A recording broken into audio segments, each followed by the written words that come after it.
કેમ છો વિદ્યાર્થી મિત્રો?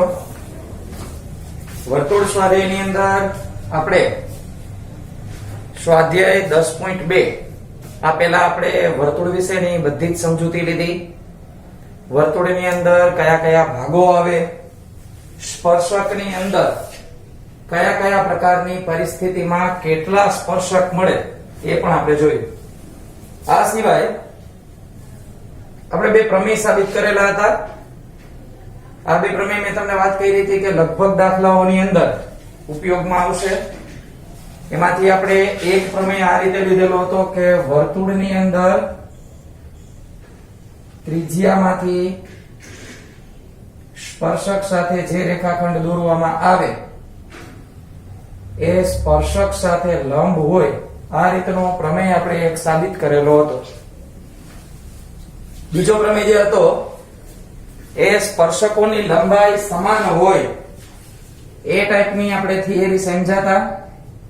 અને એની અંદર મેં એવું કીધું હતું કે વર્તુળની બહારના ભાગમાં અહીંયા ઓ બિંદુ કેન્દ્ર છે, પી બિંદુ છે એ વર્તુળની બહારનું બિંદુ છે. આ બહારના બિંદુમાં આપણે બે સ્પર્શકો દોરીએ આ રીતે, તો આ સ્પર્શકોનું માપ છે, આ ત્રિજ્યા તો આપણે દોરીએ જ છીએ લંબની. આ પ્રમેય 10.1 હતો, યાદ હોય તો અહીંયા આપણે T1 અને T2 એવા બે સ્પર્શ બિંદુઓના નામ આપી દઈએ. અને અહીંયા આગળથી આપણે એક લીટી દોરી હતી અને કાકબા શરત, કાટખૂણો, કર્ણ અને બાજુ, આ બે વસ્તુ ધ્યાનમાં લઈ અને આપણે શરત સાબિત કરેલી હતી. તો આને લગતા દાખલાઓ તો આપણે પાયથાગોરસ સૂત્રથી કરી શકીએ, કારણ કે આ રીતના જો આપણે OAB કાટકોણ ત્રિકોણ વિચારીએ તો આને કહેવાય કર્ણ. કર્ણ પછી આ બે થાય કાટખૂણો સમાવતી બે બાજુઓ, અને એના ઉપરથી પાયથાગોરસનું સૂત્ર આપણે લઈ શકીએ. નીચે આપણે બીજું જે જોયું તેમાં કાકબામાં એવી રીતના લીધું હતું કે આ OP છે એ આપણા માટે સામાન્ય બાજુ કહેવાય બે ત્રિકોણની અંદર. આ ત્રિજ્યાઓ પણ સરખી હોય એટલે બે વસ્તુ સરખી થાય અને એના ઉપરથી આપણે કાકબા શરત ઉપરથી ત્રિકોણના બાકીના ત્રણ અંગો એ આપણે સરખા સાબિત કરેલા હતા. તો હવે આપણે જે 10.2 ની અંદર શરૂઆત કરવાની છે એ આપણે આ પ્રમેય આધારિત દાખલાઓ આવશે. દાખલાઓમાં કઈ રીતે આપવામાં આવશે એ કહી દઉં. આ બાજુનો એક ખૂણો આપેલો હોય T1, P અને O. આ એક ખૂણા ઉપરથી તમને સામેનો આખો ખૂણો પૂછવાનો, આ આની કિંમત મેળવવાની કે, તો આ રીતે તમારે ખૂણો મેળવવો પડે. બીજી વસ્તુ, આ બાજુનો આખો ખૂણો આપે અને આ બંનેમાંથી કોઈ એક ખૂણો મેળવવાનું આપણને વાત કરે. કહેવાની વસ્તુ એ છે કે આની અંદરથી કોઈ પણ વસ્તુ આ પ્રમેય આધારિત આપણે પૂછવાની છે. તો હવે 10.2 ની અંદર આપણે શરૂઆત કરીએ. આ તમને હાઇલાઇટ આપી દીધી એટલે આકૃતિ અને એનો નિયમ આ બંને તમને યાદ આવી જાય. તો 10.2 પેજ નંબર છે 187. 187 પેજ ઉપર સૌથી પહેલા આપણને શરૂઆતમાં પહેલા પ્રશ્નની અંદર ત્રણ વિકલ્પો આપ્યા છે. તો આ ત્રણ વિકલ્પોની વાત કરીએ આપણે. બિંદુ Q માંથી દોરેલા વર્તુળના સ્પર્શકની લંબાઈ 24 સેમી છે. તો સૌથી પહેલા આપણે બિંદુ Q માંથી આપણે વર્તુળનો સ્પર્શક દોરીએ.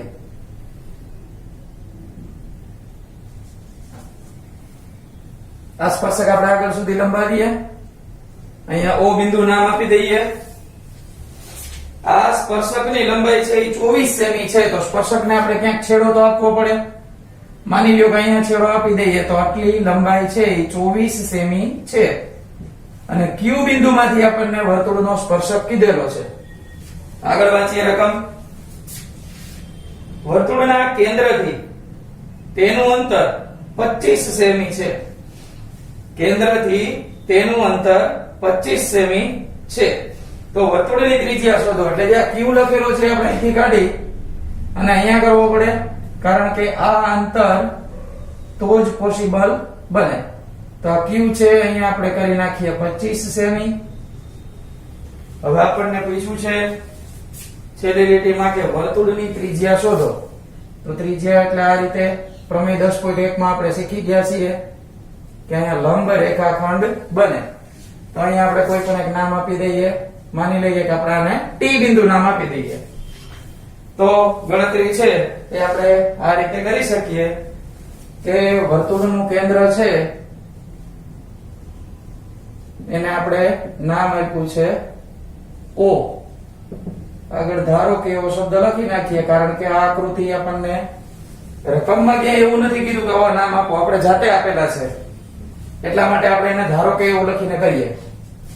પછી અંતર છે એ આપણે QT છે એ આપણે સ્પર્શકની લંબાઈ લીધી છે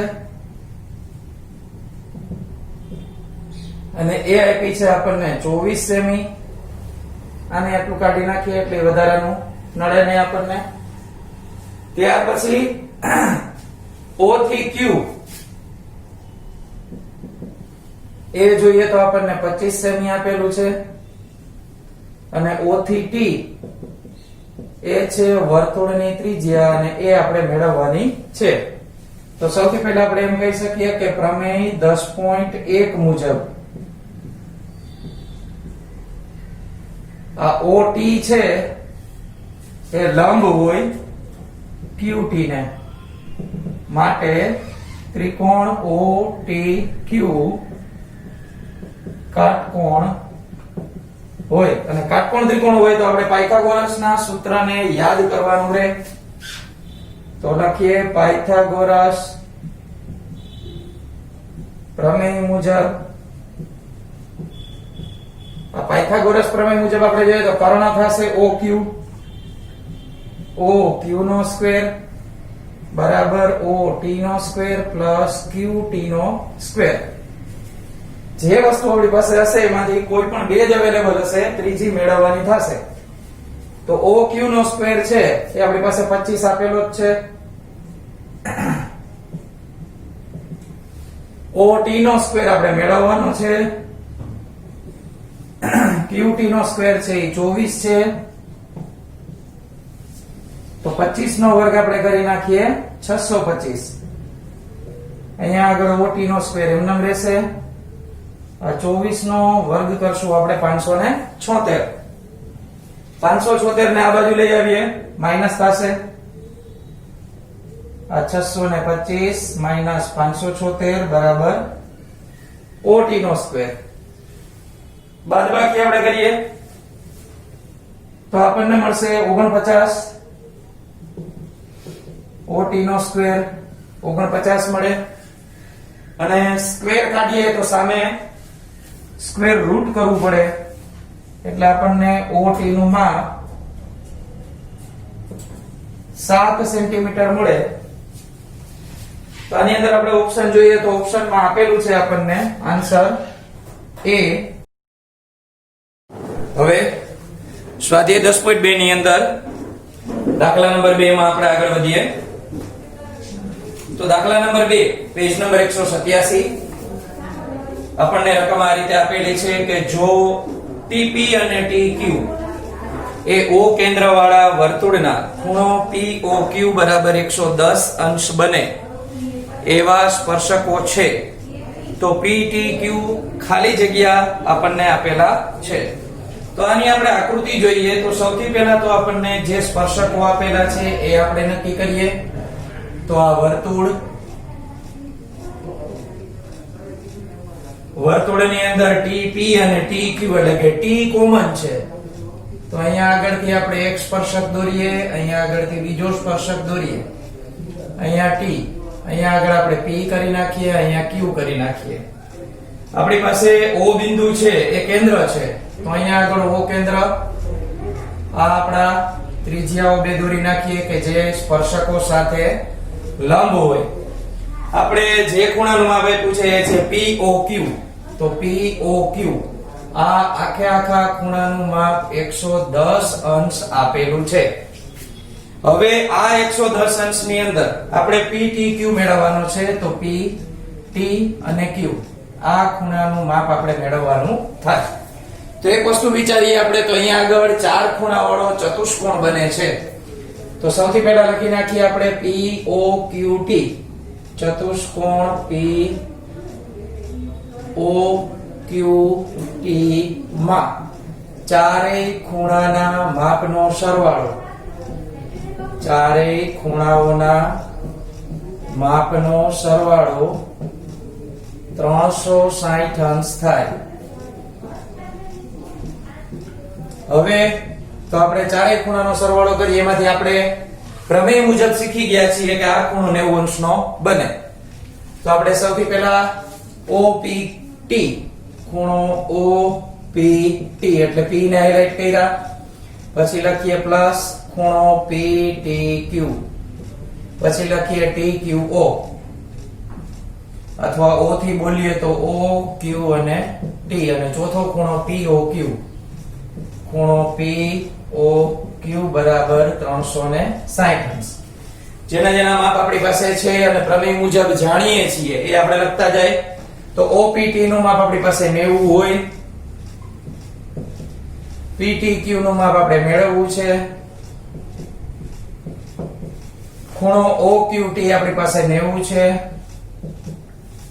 અને POQ નું માપ આપણી પાસે આપેલું છે 110.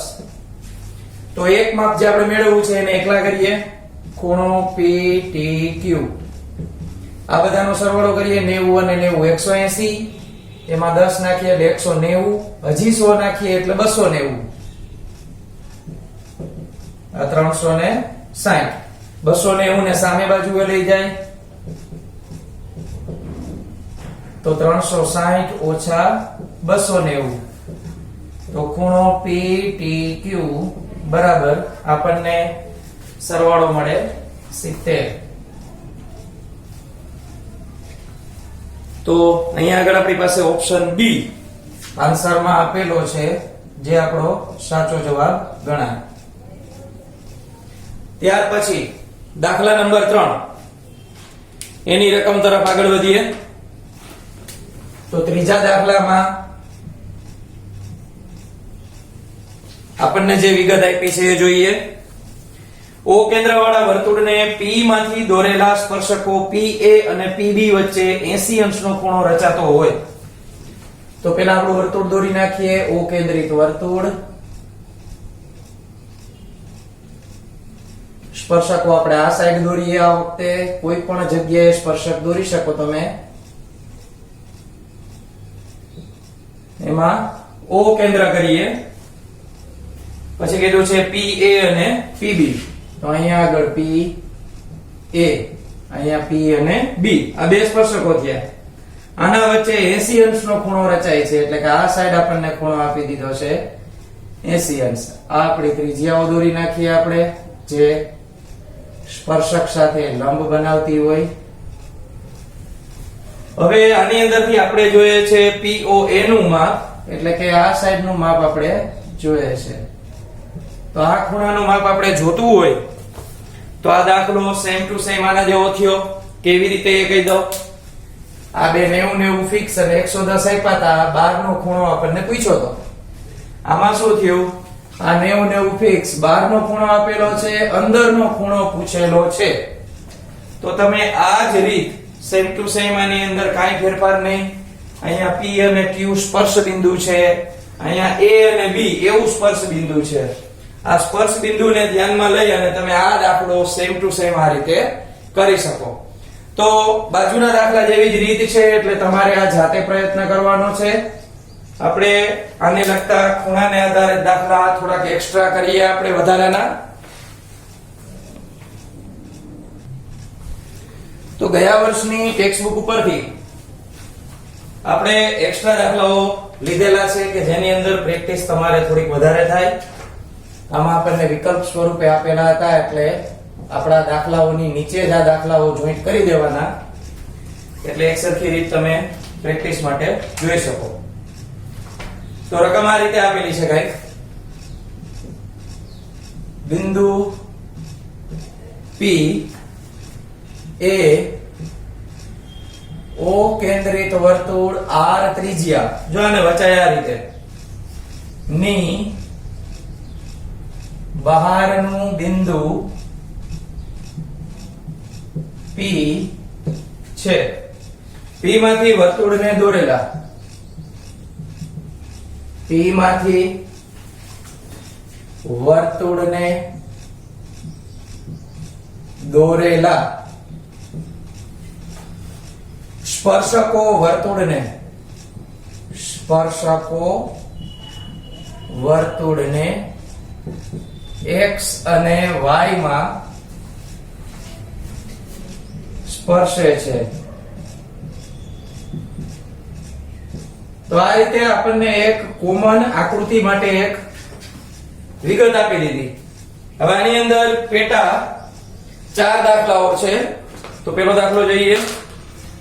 તો નંબર 1 ની અંદર આપણને એવું કીધું છે કે જો r બરાબર 12 xp બરાબર 5 હોય તો OP શોધો. તો સૌથી પહેલા આપણે જે વિગત આપી હતી આપણને, જે મેં બ્લુ લાઈન થી લખેલી છે એ મુજબ પહેલા આકૃતિ કરી નાખીએ. તો વર્તુળ, એનું કેન્દ્ર છે O, બહારનું બિંદુ આપેલું છે P, એટલે બે સ્પર્શકો દોરવા માટે અહીંયા આગળ આપણે P બિંદુ લઈ લઈ. વર્તુળને દોરેલા સ્પર્શકો x અને y બિંદુમાં સ્પર્શે છે, એટલે અહીંયા x અને અહીંયા y. આ રીતે હવે આપણી આકૃતિમાં આવી જાય તો r બરાબર આપણને 12, આવું કેન્દ્રિત વર્તુળ, આ ત્રિજ્યા 12 આપેલી છે, xp નું માપ 5 આપ્યું છે, એટલે આ 5 આપ્યું હોય તો આપણે બંને સ્પર્શકોના માપ સરખા હોય એટલે બેયના માપ 5 થાય. O થી P નું માપ આપણે મેળવવાનું છે, એટલે કે આ વચ્ચે જે લીટો આપણે કરીએ એ આપણી પાસે નથી. તો અહીંયા આગળ કાટકોણ ત્રિકોણ બને છે. કાટકોણ ત્રિકોણ બનતો હોય ત્યારે આપણે પાયથાગોરસના સૂત્રને હંમેશા યાદ કરવાનું હોય. તો પેલા લખવું પડે આપણે કે ભાઈ OX છે, રેખાખંડ OX છે એ લંબ છે XP ને. હવે આ રીતે થાય તો આપણે ઉપલો ત્રિકોણ અત્યારે હાઇલાઇટ કરીએ છીએ. કોઈને એમ થાય કે મારે નીચેનો ત્રિકોણ લેવો છે તો પણ ચાલે. તો આપણે લખી નાખીએ કે ત્રિકોણ OXP એ કાટકોણ હોવાથી પાયથાગોરસ પ્રમેય મુજબ, તો પાયથાગોરસ નું સૂત્ર છે એ એવું કે છે કર્ણનો વર્ગ એટલે કે OP નો વર્ગ બરાબર OX નો વર્ગ પ્લસ XP નો વર્ગ. કર્ણનો વર્ગ કાટખૂણો સમાવતી બે બાજુઓના વર્ગોના સરવાળા જેટલો થાય. તો આપણી પાસે OP એ નથી, OX એટલે આપણે ત્રિજ્યા નીચે 12 હોય તો અહીંયા પણ 12 જ હોય, અહીંયા લખી નાખીએ 12.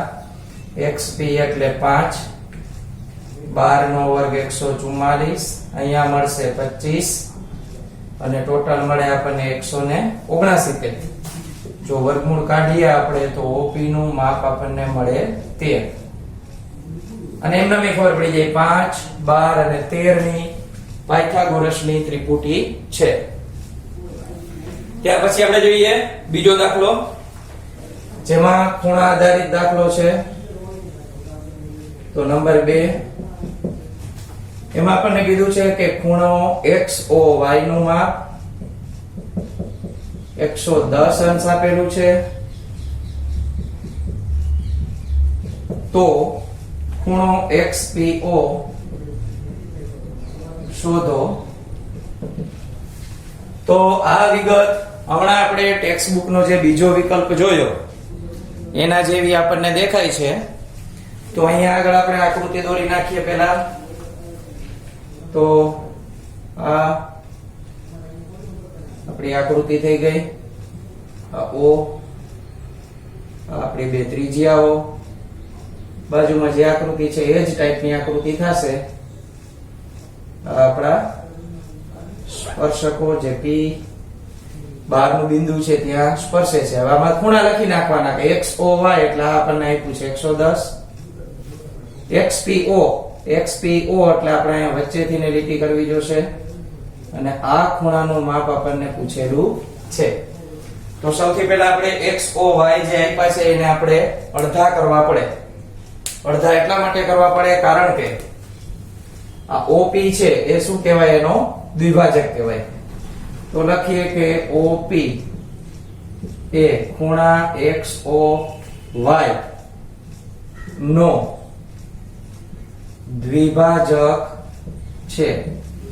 દ્વિભાજક છે તો આપણે અડધા લખવા પડે એટલે XOP નું માપ આપણને આ રીતે મળે કે ખૂણો XOP એ 1/2 એટલે કે અડધો થાય ખૂણા XOY થી.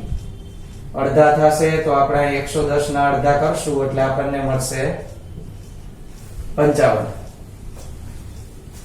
55 મળે ત્યાર પછી આપણે ત્રિકોણના 3 ખૂણાઓના માપનો સરવાળો 180 અંશ થાય એટલે ઉપલો ત્રિકોણ આપણે હાઇલાઇટ કરશું. તો ત્રિકોણ XOP માં હવે હું ટૂંકમાં લખું છું ખૂણો X, ખૂણો O અને ખૂણો P 180 અંશ થાય. X ખૂણો એટલે આપણે આ સાઈડ જે 90 અંશનો હોય પ્રમેયમાં શીખી ગયા છીએ. O ખૂણો જે આપણે વચ્ચે મળે છે હમણાં આપણે કર્યા અડધા એ થશે 55 અને P ખૂણો આપણે મેળવવાનો થાય. તો 55 અને 90 નો જે સરવાળો થાય એ આપણે ખૂણો P મેળવવા માટે 180 માંથી આપણે માઈનસ કરશું. તો 9 ને 5 14 145 અંશ બાદ કરીએ આપણે તો 35 આપણને આન્સર મળે. તો આને આપણે ખૂણો P કીધો એવી રીતે આપણે એને ખૂણો XPO જવાબ તરીકે આપણે નીચે લખી શકીએ. તો આ બે દાખલાઓ થયા. હજી બે દાખલાઓની રકમ તમારા માટે જાતે આપું છું. તો અહીંયા આગળ તમારી પાસે બે દાખલાઓ મેં કરાવ્યા, બે દાખલાઓ વધારાના આપ્યા છે, જાતે થઈ શકશે. આ 4 દાખલાઓની એક્સ્ટ્રા પ્રેક્ટિસ આપણી જ ટેક્સ્ટ બુક જે જૂના 11 વર્ષની હતી એમાંથી લીધેલો દાખલો છે, જાતે કરવી જેથી કરી આ દાખલા આવડી જાય.